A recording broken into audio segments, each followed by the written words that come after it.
This is a production of KMmedia.pro.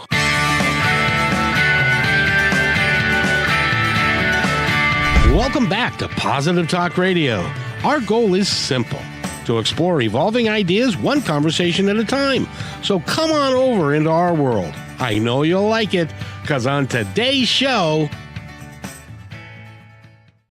Welcome to the show, everybody. Did you grow up and there was some dysfunction in your family, maybe a little toxicity, maybe you had some issues when you were younger, that have carried forward into your adult years? Well, we've got a wonderful guest today that I met last week, and I just had to have her on the show.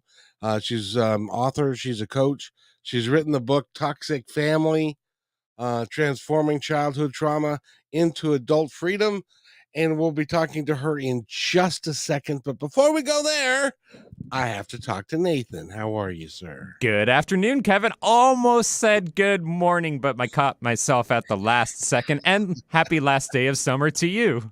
Oh, it is the last day of summer, isn't it? It is, and it certainly is the last day of summer weather-wise, too.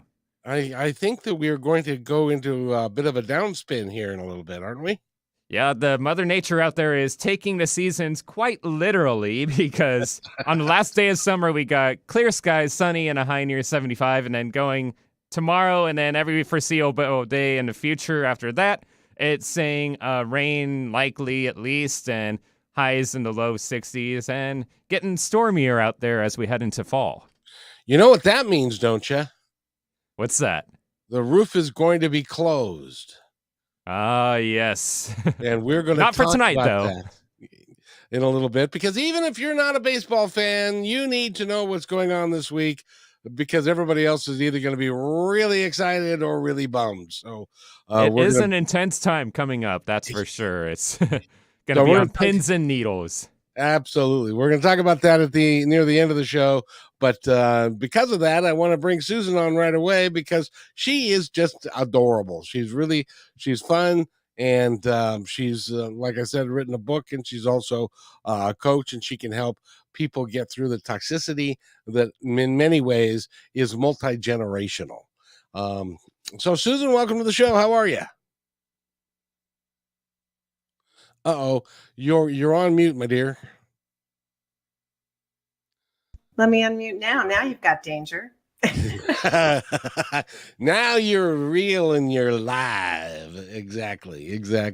It's great to have you here, and I want to thank you for doing this, because your work is, I think, really paramount. If you want to live the best life that you can, and grow up and become a really terrific person the way you were designed to be, sometimes you have to get through some of the issues in life that you had earlier.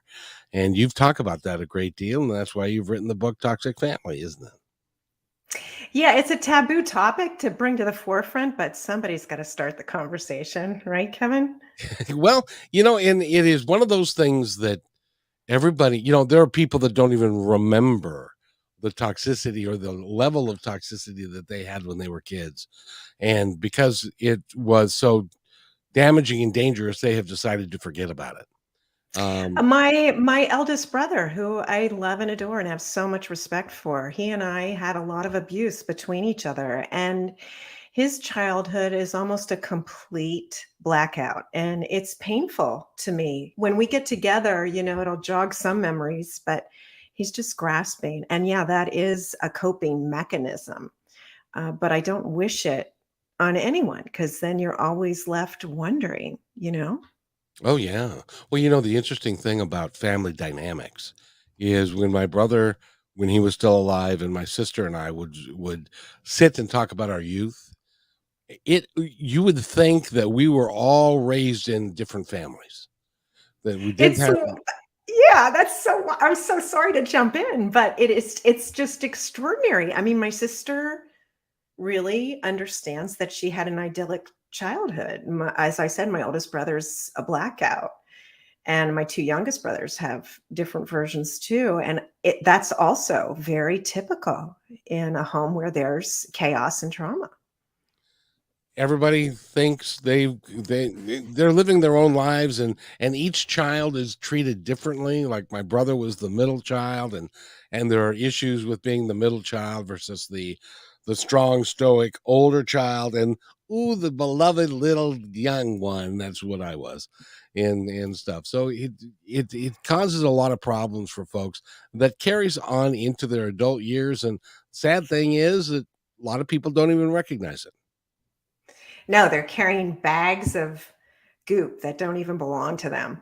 It belongs back in the ancestral line, like, 3, 4, 5, 7 generations ago, and we're still carrying it. I mean, I have so much respect for my parents because they were hurt and abused children, and then they were raising hurt and abused children. It's a multi-generational thing. I call it the seven generation cycle. And is that a good way to put it, or does it even go longer than that? I think it could go on back ad infinitum if, we really allowed it to be. Yeah, I think it's time everlasting, honestly. And I think that for me, this is all part of soul evolution. Oh, I agree. Now, what were the reasons that you wrote the book Toxic Family?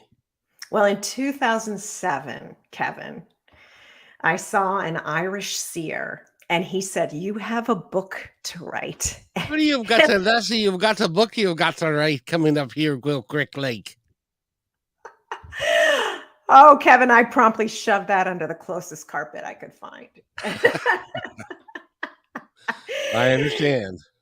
And then in 2020, I had back-to-back intuitives tell me you have a book to write, and the last one told me you have 3 books to write. So before it became some huge library, I thought I better get going on this task. And I have done a lot of work. I've done a lot of digging. I've done traditional therapies. I've done deep somatic forms of therapy, meaning those that really go into the body, where you're exploring pockets of trauma, color, texture, timeline. Meditation is a somatic form of therapy, in my point of view. But I feel that this is an important topic to discuss. I didn't think my story was so unique or would be of interest, but personally and professionally, I am coming to understand it's pretty unique. And I have great love for my family members. I feel like I was placed with purpose, smack dab in the middle of 5 kids with 2 adults or pseudo adults at the helm. My father's a genius astrophysicist. He also loved to drink. Um, and he also had a little bit of issue with womanizing and narcissism. And my mother coped because she had 5 kids before she was 30 and a Peter Pan as a husband. She coped by using food to soothe. And back then, when you were a compulsive overeater and your weight was flying 50, 70, 80 pounds in any direction, they prescribed diet pills. And Kevin, I think I was in my 20s when I realized, wow, those diet pills were straight speed. Yep. So that it was not a hotbed of mental health and there was not a lot of stability in that household. Boy, I tell you, it must have been. First of all, having 5 kids, that's a lot of kids anyway. Having 5 children in the same house, and when you've got a father that is apparently he was an astrophysicist. Oh, he's so genius and he was so much fun. He was a big adventurer. He'd bike around campus. He'd take us mountain climbing. We'd go down the rapids in the canoe and he'd have us go to shore and pull the canoe back up so we could go down the rapids again rather than go on the trip. He was really fun and he looked like my hero until much later in adulthood where I could start to examine the behavior. So apparently, he liked to. Not only did he was he an astrophysicist and he mixed stuff up, he liked to mix cocktails up as well. Uh, Well, Honestly, it was 7:30 a.m. and I'd hear the cork pop off the bottle top and I'd hear glug glug glug glug. But I mean, he was deep in it. He was young. He hadn't had any time. He was set up on a blind date with my mother. He felt obligated after that date. He didn't have a lot of self-esteem. His own father was a Peter Pan. He really didn't want children, but his mother was very dutiful. And she's like, that's what you do. You get married and you have children. And she had two boys, and the father could see no good. Nothing was ever good enough from at least his older son. I can't speak to my uncle. Yeah, and they shoved my father far away from the topics he loved, which were history and music, and got him on a track. So, he had to shellac that rage and anger in place somehow. Oh, sure. Well, the interesting thing is we were growing up, and I'm a little older now, and but I remember the way it was back then in the when if you got married in the 50s or 60s, the rule was dad went to work. He went to work for 30 years, and when he came home, everybody needed to be quiet because dad was tired and he didn't want to deal with the kids, and mom was there at home.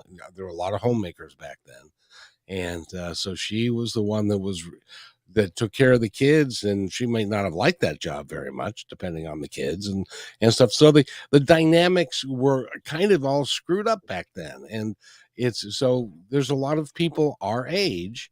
Well, you're younger than me. You're probably what, 25, 30, something like that. Oh, maybe 17, 18. But there were a lot of there are a lot of families that was kind of the blueprint for how that they ran their lives, and it's not a real it becomes a toxic environment when you can't talk to your dad, and you start talking to him and he says, I'm watching the game, go to your room. And you're not even sure why you ended up there, but you did. And your brothers and sisters, it's the same thing. That's why growing up in my house, it was like three different kids, three different experiences of life. And so it's difficult, and you carry those things with you, whether you want to or not. My brother and I never had a real great relationship. It started when I was 10 years old, and he hung me by the neck and stuff like that just because, and stuff. And so there was lots of things that go on in a house, in a family and stuff. Now it's all water under the bridge in my mind today, but there are lots of people that carry that stuff, and they carry it with them forever. Well, Kevin, I want to rewind for just a second and acknowledge, what you said. Your brother tried to hang you Oh, by he the didn't neck. try, he did. He pulled the I was, the story goes, I was, 10 years old, and we went to see a movie, and one of the, previews was Hang 'em High, with, Clint Eastwood, and so we had a great big, apricot tree in our backyard. And I walked into the backyard, and my brother had a rope hanging from the limb, which was about 12 feet high.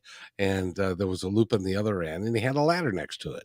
And so, me, because I just seen that movie, and I'll hang them high where they, hung a bunch of people. I just climbed up onto the ladder and put my head through the noose just to see what that would feel like. And they pulled the ladder away. Wow. Well, you obviously survived because here you are. And I know. in my world, that's called a spiritual initiation. I'm not trying to one up you. I'm not trying to equalize you, but my sister and I were playing with little kittles, those little troll like dolls with a multicolored hair. Anyway, I Oh grabbed yeah. hers. Oh yeah, yeah, yeah. Yeah, grabbed hers. We had a votive candle lit on this trunk. And she's like, give me that back. And I was like, no, I'm not giving it. She's like, give it back. I'm like, no, I'm not giving it back. And she took my head and pushed it back into the candle, and my hair caught on fire. Oh my. And today I see that was yet another spiritual initiation because here I am lighting people's hair on fire with the way that I perceive toxic family dynamics and trauma. The see, now that was just a great precursor to what how your life work was going to end up being. And I'm glad I'm not that I'm glad that happened to you. Was your hair did it burn a lot of it off or She immediately said, "Oh my god, your hair's on fire." So, I'd been to elementary school. I knew the stop, drop, and roll, even though I was like kneeling on the carpet. So I did just that. I stuck my head down and rolled on top of my head.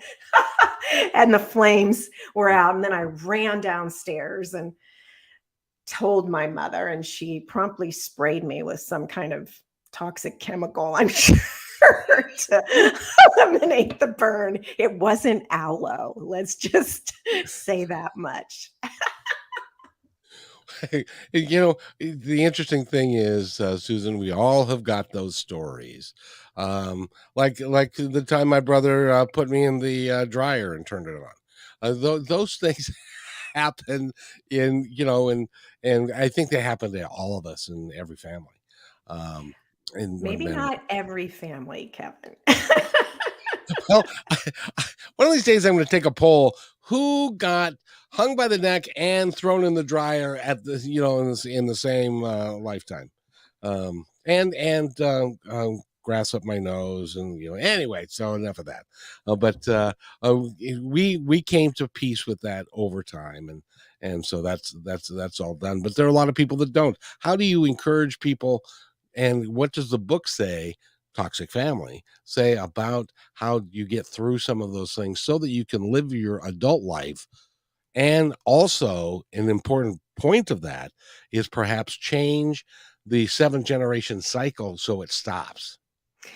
So I've just been lucky and I've come from a place of love. I'm an incredible empath, meaning I can sense emotions. I can walk in the room and I can tell you the temperature, and I can read thoughts if I meditate for long periods. I don't want to scare you, Kevin. I didn't meditate for long periods before our conversation. That's right. My thoughts are pure and innocent most of the time. But first things first, you have to be aware of the circumstances and then accept them, but you do not have to forgive. I've been on a long walk.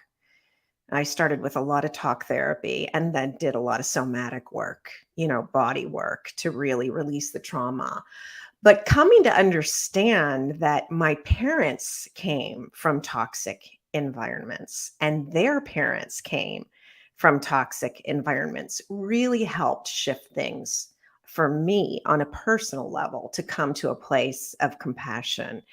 And then maybe I spent too much time in Southern California, but I also believe that this world is one great advanced classroom for learning if we choose. And there is an opportunity to perceive all these things from a totally new point of view. And although it's difficult, it can be gifts. Like one of my greatest gurus as a teacher is the man who is now my ex-husband. Absolutely taught me my own power, my own value, and my own self-worth.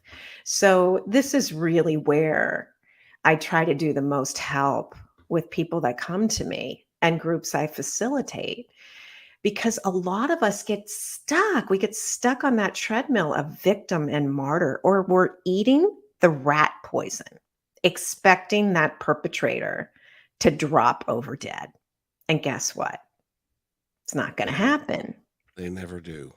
They never do. By the way, we're talking with Susan Gold. She's written the book, Toxic Family. Go to susangold.us and find out all about her. We need to take a quick break. But when we come back, I'm going to ask her, okay, so, if we plan this, let me ask you this way, do we plan this life the way it before we get here so that we experience the things we do so that we can get through it and to come out the other side in a much better place? We're going to talk about that when we come right back. Do you need to boost your sales? Join our partnership program. Each quarter, we promote 10 partner businesses. What will you get? The company will produce one 30-second video for your business. Your website links on positivetalkradio.net and kmmedia.pro. One dedicated podcast or radio show per month. One video Instagram reel. One YouTube short. One 60-second clip for social media taken from your interview, and at least one commercial airplay per show. All podcast and video commercials are within the fabric of the show and will remain in the show forever. Visit kmmedia.pro to book a consultation today.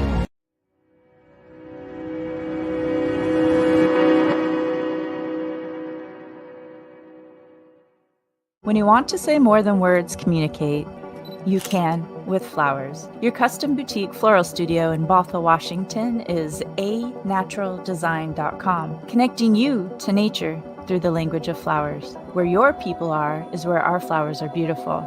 Your success is our goal. For being our appreciated listener, you can use promo code PTR20 at checkout to receive 20% off your order. anaturaldesign.com at your fingertips today.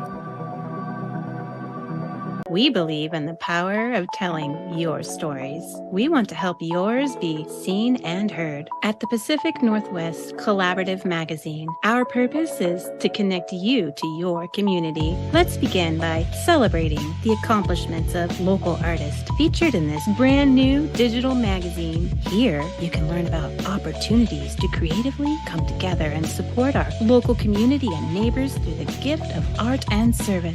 If your business or organization would like to take part in this magazine, message us on Instagram at pnw.collab. You can download our free digital magazine at KM Media Pro today. Thank you to our dedicated fans. We are updating our live on-air schedule to make it super easy for you to hang out with us 5 days a week, Monday through Friday at 3 p.m. Pacific Standard Time. We broadcast on YouTube, Facebook, and live on Fridays with Kixie 8:80 a.m. Seattle Live. You can find our library to binge all the podcast platforms. We can't wait to see you at 3 p.m. Monday through Friday, starting September 4th, Labor Day 2023. And welcome back to Positive Talk Radio. My name is Kevin McDonald. And by the way, this isn't 3 o'clock. This is noon on Friday. So this is actually a bonus episode that we have. But we always do Monday through Friday from 3 to 4, either on KKNW, Kixie, or as a podcast. So you can go to YouTube and you can find us there.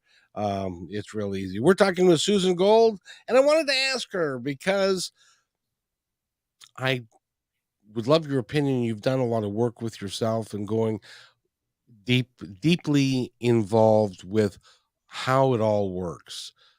Did you plan the family that you have, the people that you know? Did you plan for that before you even got here so that then you could have the experiences that you have had to become who you are today? Well, if I did, I'm going to bring the dang fluff and fine print a lot closer next time I come around, Kevin. Oh, yeah. So this is an interesting issue. I do believe I'm creating a movie. Some of it I don't agree with. I do believe I wanted to have certain experiences before I came in. Some of these things that I've walked through have felt like they've been around for a long, long time. And the experience with my ex-husband and divorcing him was certainly one of them. That was like perfect storm. So yes, a piece of me does believe that I did agree, map out, create contracts, come in and make choices, whether or not I was going to walk through it. Apparently the book was one of those.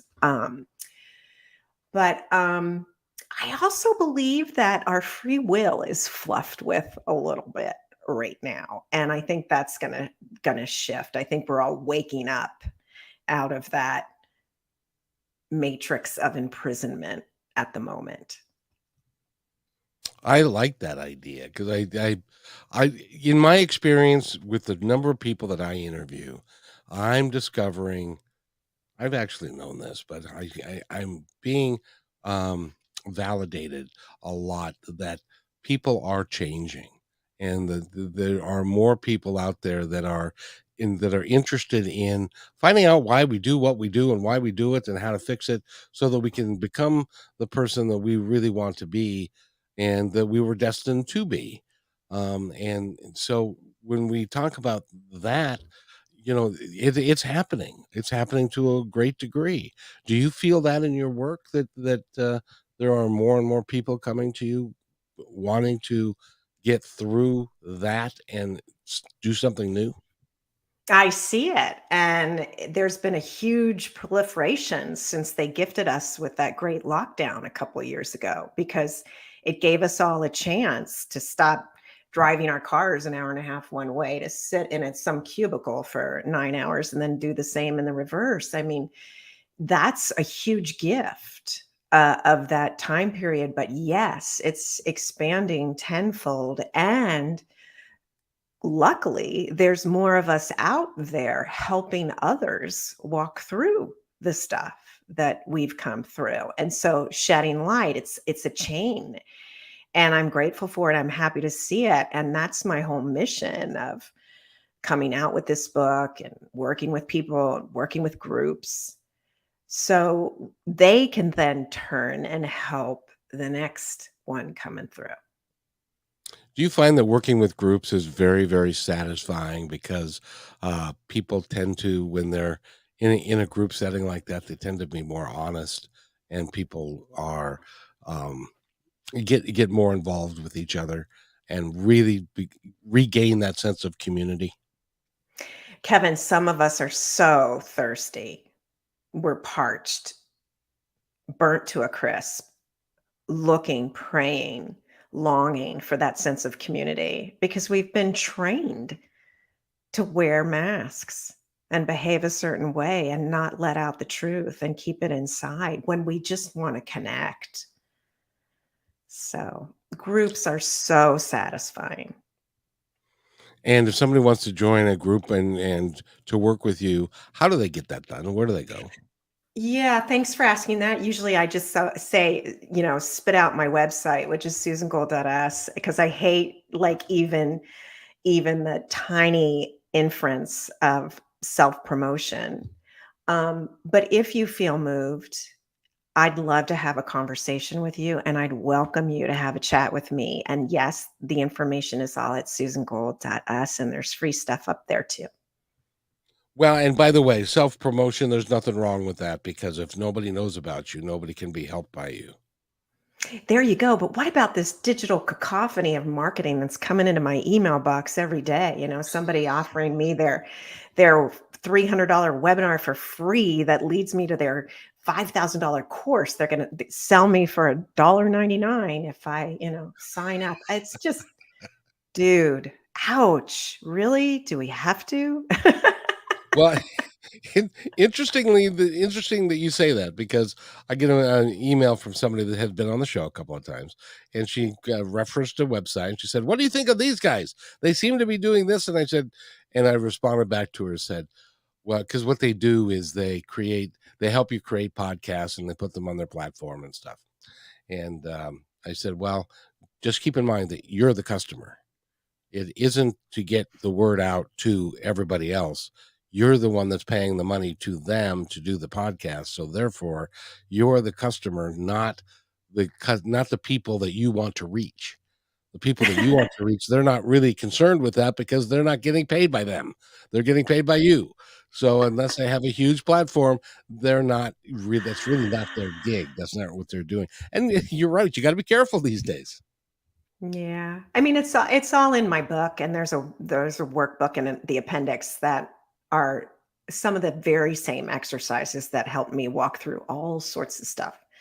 Um, but yeah, the human connection is really of great value, and I really hope to increase the group access because I think that's the way of the future. I think much of our society and culture will go to the community modality. At least I hope.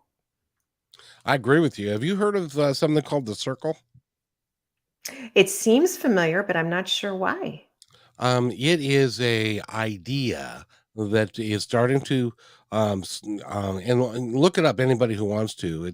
It's called the Circle, and there's actually an institute called the Circle Institute, and what they do is they gather 8 or 10 people, and then they all talk about, somebody is the one who is talking about their story, and everybody else listens with empathy and with caring, and responds to them with perhaps suggestions on what they could perhaps do, and then other people do the same thing, and it becomes a real moment where you feel comfortable enough to open up, because all these people are doing this exact same thing you're doing, and there's no judgment.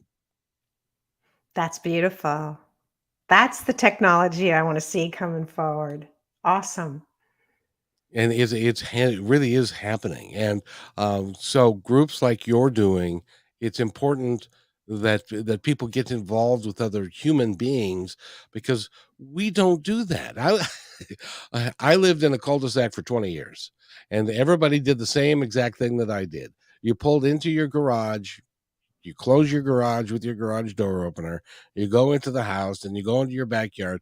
I didn't even know anybody's name for like 10 years, because we're so separate from each other, and it's important for us to get back together, and to really get, like-minded people to get together to really touch bases with each other, and we've lost that. Well, I think we've been so ingrained and educated to wear a certain mask, appear a certain way, be perfect. There's such boundaries. I mean, how many of those doors in that cul-de-sac closed, and there was some intense stuff going on behind those closed doors. Now, when I live in a neighborhood where there are very few houses, but there are more houses being built. And whenever a new build is complete, I always drop off a little note with my card, with my background, text me anytime, because I want to make that connection now. And I'm feeling the freedom in that. Freedom is a good word to use for that, because that you are, you're able to touch bases with other people. You're not frightened by it. It takes a great deal of courage to do that, doesn't it? I think so. I think just to lead with an open heart, to be willing to make a mistake or be proven wrong. That's why I never fit in the corporate system. I was like, people would look at me like I had two heads. I didn't understand why you had to go to HR to speak to somebody 2 offices away. And yeah, it was just like a Rubik's Cube to me. I had 2 corporate jobs in my life, one at ICM, which was a large talent agency, and another at Fox. And I just, yeah, I couldn't figure it out. Other than that, I've been hustling on my own. Well, we did talk about, yes, when we're talking about Fox, we're talking about that Fox, the television station. And by the way, I got to ask you your opinion. The boss just stepped down yesterday. What does that mean? Do you have any idea? Yeah, I don't honestly, I don't think it means much. There's a system behind that boss leaving, and I don't think that system's going to change anytime soon, honestly. Um, but let's see. It would be nice if they were to return to journalism the way journalism was meant to be. I think that may take a moment, especially considering the issue we're having with censorship. But that's a whole nother topic. I'm getting a little political. Oh, well, when you work for Fox, that kind of is how that works and stuff. But that was interesting. The first time we talked, it was like, so you worked with Fox? Did you like believe what they were talking about? And you were very forthright and said no, but it's a job, and you learned a lot. You met some really interesting people. Oh my gosh, Roger Ailes. Okay. We all know the sexual exploits and all that stuff. He gave me that interview that he gave his victims. Thank God I didn't pass it. I didn't understand that's what it was at the time, but he was an incredible leader. He was quite charming. He knew how to put pieces together, and he was like an amazing five-star general when it came to the media. And he gave me an incredible opportunity. I didn't even know what a producer was. And he was running America's Talking, which was a talk network. He was also running CNBC at the time. And he wanted celebrities on America's Talking, and they were not flocking. So that's what I was known for, matching celebrities to brands. Somehow they got wind of me, and I started working in promos, and they kept nagging me about celebrities. So one night I got a genius idea. I'll take a cameraman down to this red carpet event. I'll interview everybody, and then I'll stick the mic right in their face, have them look straight to camera and say they're watching America's Talking, Rogers Network. And this was before that was happening all over. Nobody was doing this at the time. And I got away with it quite well. And Roger had celebrities all over this little America's Talking network, and it weighted the brand. And so the head of promos, Joe Chalemi, one morning I get into work and he bellows out of his corner office, "Gold, get in here." And I was like, oh God, what did I do now? Thinking uh-oh. He's like, "Mr. Ailes needs to see you in his office right away." And I'm like, okay. "He thinks you're doing a good job for the network. Don't worry." So go up there, like kind of trembling. And I sit down in his office. The door gets closed. I get a little anxious. And he starts talking to me about, the campaign, what I'd done, and then asked me a lot of weird questions about my family. And then I said my thank yous and excused myself. And because of that ability, my ability to match celebrities with brands, I did become a television producer, and he did invite me to launch Fox News Channel, but I was so far from his line of politics, and it didn't matter. It didn't matter. I stayed there just under a year because I still didn't fit that structure. And I had also gotten an opportunity, an invitation to go to LA. And it was for a great career move, but it was also to meet my greatest guru and teacher. Hmm.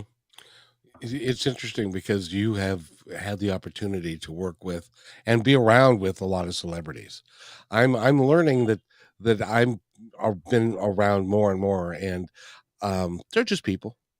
It's everybody has got everybody has got problems in their background. Everybody's got a little toxicity to them, and they're just people who happen to be either a pretty face or they could do something extraordinarily well. But they still, at the end of the day, we're all just human beings. Is that It what you is found? so true. It is so true. And you're so fortunate to know that, because when people don't have the experience that we have and they put them up on a pedestal, it's painful to me. I could tell when somebody was just so insecure. Was the movie going to bomb? I ran a show that was sort of the behind the scenes of the entertainment industry in LA for a couple of years for American Movie Classics. And we had every A-lister in there. And you would just see them, quaking in the trailer, not wanting to come out because they're terrified this movie they've made is going to make them look like an idiot and bomb. And they have to be putting their pants legs on one leg at a time in front of us all. I honestly, I wouldn't trade the circumstance for anything. Mm-mm. No, I wouldn't either. And also being able to go out to dinner and not have to have people stare at you, and or be walking down the street and having people call out your name, and or the character that you did. It's like Forrest Gump was, "Hey Gump," for a long time, and all that kind of stuff. So, or Tom Hanks. But they're just people, and we're all just trying to do the best we can to survive. And I would hate to be in a position where I'm only as good as the last thing that I did, that I had no control over the outcome. I can't imagine that. Yeah, they have their pressures for sure. But we all do, and that's why you're here, is to help people understand and to get through their pressures. I would highly encourage you to get the book Toxic Family. She's got a workbook attached to it and other things that you can live a life of freedom, but you've got to understand why some of the things that you did when you were kids, or what you're doing now, happened when you were kids and stuff like that. And you talk about it so much better than I do. So I don't know. You're doing a good job, Kevin. I want to thank you for being here today. I really appreciate it. I know you've got a full schedule this afternoon, and we're going to have to leave a little bit early. But that's okay. Will you come back and see me? I would love to, and to see your listeners too, in spirit. Exactly. Well, so you're intuitive. How many people are listening to us right now? More than a handful. You are political in nature. That's pretty good. I like that. So we've got this is KKNW, and it's the alternative talk radio station, and they've got lots of folks that do what we do, but I think you do it really, really well, and you have great spirit about you and energy. Has anybody told you that before? I have heard that, and I'm grateful for it. Yeah, I'm willing to bet that the psychic said, you need to write 3 books, and by the way, you've got great energy. Well, I'm not going to lie.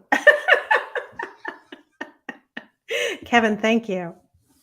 Thank you so much for being here, and go to our website, which is susangold.us. Get the book, Toxic Family, Transforming Childhood Trauma into Adult Freedom. Can't think of anything better than that. Thank you so much for being here, Susan. It was fun. Oh, very good. And we'll have to have you back, and because you've got to go, and we got to go to commercial, and then when we come back, we're going to talk about why your loved ones this week will either be very, very happy or very, very sad, and are going to be anxious all week. And if you don't follow sports, it might be good for you to know what's going to be happening this week, so that you understand where they're coming from. And so we're going to talk about that with Nathan when we come back. You're listening to Positive Talk Radio on KKNW 1150 AM. Thank you to our dedicated fans. We are updating our live on-air schedule to make it super easy for you to hang out with us 5 days a week, Monday through Friday at 3 p.m. Pacific Standard Time. We broadcast on YouTube, Facebook, and live on Fridays with Kixie 8:80 a.m. Seattle Live. You can find our library to binge all the podcast platforms. We can't wait to see you at 3 p.m. Monday through Friday, starting September 4th, Labor Day 2023. Hello, everybody. If I could have your attention, please, I have an important announcement to make just for you. As you may know, PTR is heard and seen on radio, KKNW, and now Kixie, several websites, podcasts, YouTube, Twitter, Facebook, and most social media. At PTR, we believe in working together to make the world a better place, and because you're listening, we know that you're dedicated to the same. So we'd like to support your efforts by offering an outstanding multimedia package for you at a deeply discounted rate. As our partner, you'll receive commercial creation, both video and audio, at least 10 commercial plays per week, a monthly show to highlight your business and passion, exclusive website positioning with links, video shorts for social media, commercial plays on all shows, podcasts, KKNW, and Kixie. Your commercial is embedded into each episode, and as a podcast is sent to over 50 different platforms. All shows are performed live and sent to Facebook, YouTube, and Twitter, and stay there forever. Your podcast episodes are provided to you to use as you see fit. This one-time offer is only $250 a week, based on a 13-week commitment, and as our partner, we are vested in your success, and will do everything in our power to make it happen. However, there are limited spots available, so don't hesitate. Please email me at kevin@kmmedia.pro, and let's get the ball rolling.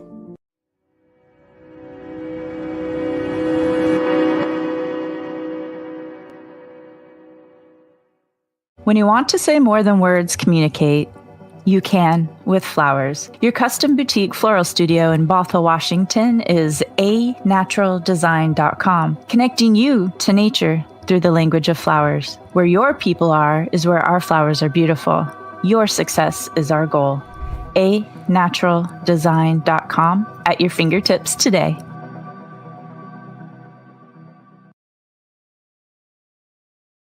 Hey there, I would personally like to thank you for making Positive Talk Radio part of your day. Whether you like podcasts or the radio show, we're glad to have you along. I'd love to hear from you with thoughts about the show and ways that we can make it even better. You are the reason we do these shows, because the more people we can touch, the better we can make the planet and our time here just magnificent. Please contact me, Kevin, at kmmedia.pro with any thoughts, comments, or suggestions, and thank you for being in my dream.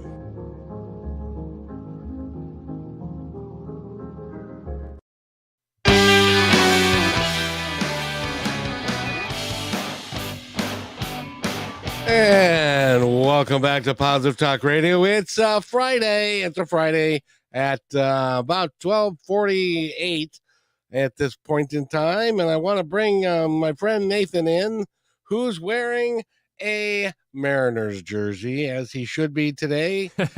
My kind of blue Friday. It is exactly. And yeah, I got to tell you, I was looking at everything today, and I've only been around the Mariners since I actually went to their first season opening game in 1977. So, been around them a while. I've never seen anything like this. Have you? I mean, I've been around a lot less than you, so there's always new things to see. But yeah, this is for my experience, I've always known the Mariners as being, bottom feeder type team and never making it to the playoffs. And I was, alive when they had their big run back in 2001 to get into the playoffs with the best record in all of baseball, modern baseball history, and end up losing to the Yankees in like the divisional round. So I was alive at that time, but I was pretty young where I wasn't too much into sports yet. So I don't think I really cared as much then as I would be now. Well, the interesting thing is, and this is going to be happening all week. So if you've got family members that suddenly are at a sports bar instead of coming home or something like that, it's because they changed the schedule in Major League Baseball. So this year is the first year that they have people in the same division finishing up the seasons with each other. And as it turns out, there are three teams, the Astros, the Rangers, and the Mariners, that are virtually tied for a one is for the division lead, and the others are for wild card positions, and they're virtually tied, and they're playing each other. We're playing 7 games against the Rangers and 3 games against the Astros, and that's the next 10 games, and that will determine who's going to make the playoffs. One of those teams is not going to even make the playoffs, and the two one will be the champion of the division, and the other one will. Theoretically, let me look at the Or can all three of them make standings. I think it is possible. It depends on what the Blue Jays do, because the Blue Jays, actually no, it is Toronto, because they're tied with us too in the wild card. So Seattle and Texas could push ahead of Toronto and knock them out of the wild card, and then so. Theoretically, the Astros, Seattle, and Texas could all make the playoffs still. So, but it's going to be a wild week, and because they're playing each other all week long. So for the next 10 days, there's going to be a game every day, and so people are going to be living and dying, especially a team like you mentioned 2001 when the Mariners had the best record of in all of baseball. Modern baseball, yes. Yes, and we still had never been to the World Series. No, the only team in MLB, I believe, that has never had a World Series appearance. Yes, and win or lose, we haven't even been there yet. And so that's part of what they're trying to get done here. So, but I've never seen something that is going to be so interesting for the next 10 days, because it could be they're up a game, now they're down a game, now they're up a half a Yes. game, and so it's going to be well, it's going to be really wild. So if you're not a baseball fan, I get it. I don't watch it, but you need to know that there are going to be people that are going to have some wild mood swings, I'm afraid.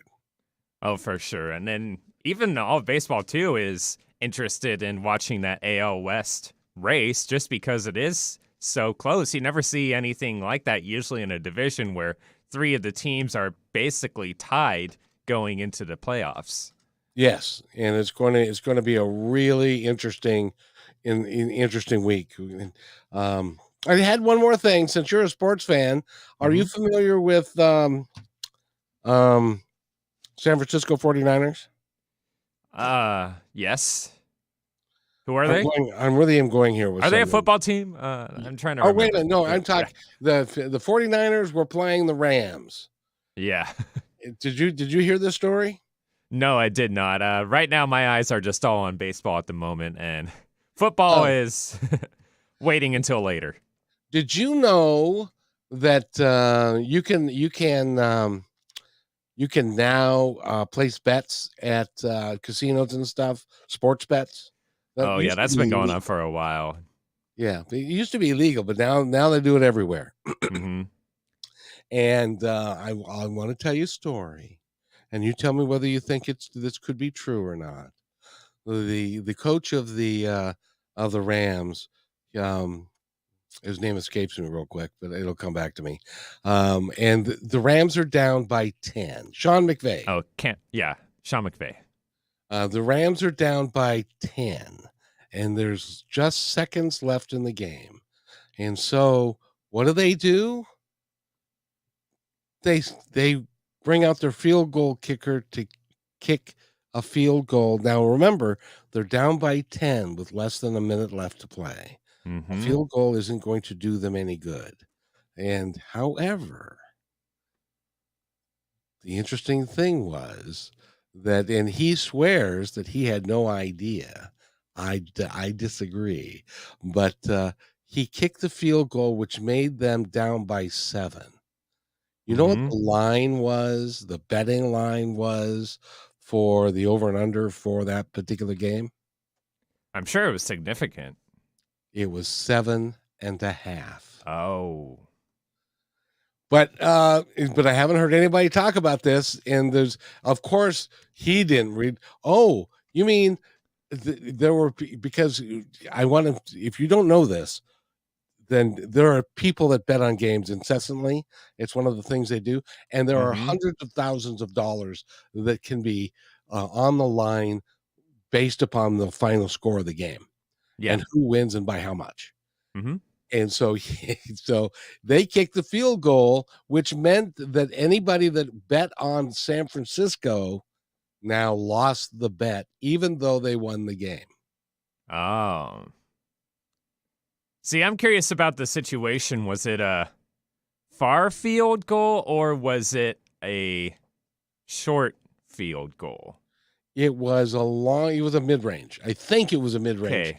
But that's mid-range, because I'm thinking if I'm the coach, okay, right now I'm in a comfortable distance to kick that field goal, and as like a winning the game perspective, or maybe putting it over to overtime, it's like, okay, let's kick the field goal now, because it's going to be pretty tough if we're on 4th down, and I don't know how long of a 4th down it was, but it's like, we know we can make this field goal, so let's go ahead and kick it, and then we'll do the onside kick, because we're going to have to do 2 drives in the end. It's either you score a touchdown, and then you do an onside kick, and then try to go for a field goal, or you take the field goal while you can now, and then still try to go for the touchdown off of an onside kick.